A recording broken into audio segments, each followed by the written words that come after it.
జగన్మోహన్ రెడ్డి ప్రభుత్వం ఒక్కొక్క sub collector post 2,50,00,000లకు, DSP పోస్టులు 1,50,00,000లకు సంతలో పశువులాగా కొనుగోలు చేశారు.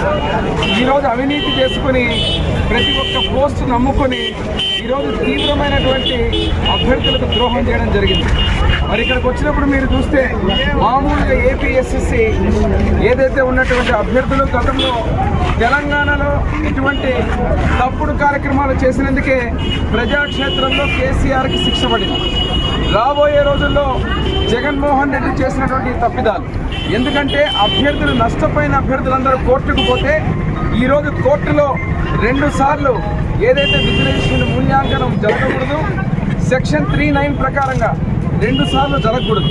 మరి అటువంటిది ఈరోజు మీరు చూస్తే మామూలుగా చేతితో కరెక్షన్ చేయాల్సినటువంటి పద్ధతిని, మాన్యువల్ పద్ధతిని డిజిటలైజేషన్ పద్ధతి ద్వారా చేసి ఈరోజు అవినీతి కార్యక్రమాలకు తెరలేపాడు ఈ జగన్మోహన్ రెడ్డి.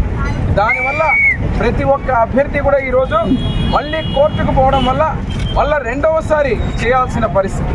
ఈ రకంగా ఏదైతే మీరు వీళ్ళ అవినీతి కోసం, వీళ్ళ డబ్బుల మీద ఉన్నటువంటి ఆశ కోసం అభ్యర్థుల్ని అందరినీ సంతలో పశువుల్లా కొనుక్కొని ఈరోజు చేసిన దురాగతానికి కోర్టులో శిక్ష పడింది. దీని గతంలో నేను చెప్పినట్టుగా తెలంగాణలో ఏదైతే ప్రజా కోర్టులో కేసీఆర్కి ఎట్లా శిక్ష పడిందో రానున్న రోజుల్లో జగన్మోహన్ రెడ్డి పని కూడా ఇదే అవుతుంది.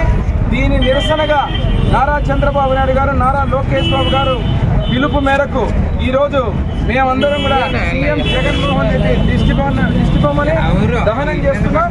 ఈ దహనము రానున్న రోజుల్లో జగన్మోహన్ రెడ్డి పార్టీకి ప్రజలందరూ ఓటు రూపంలో దహనం చేసి సమాధి కడతారని చెప్పి తెలియజేస్తున్నాం.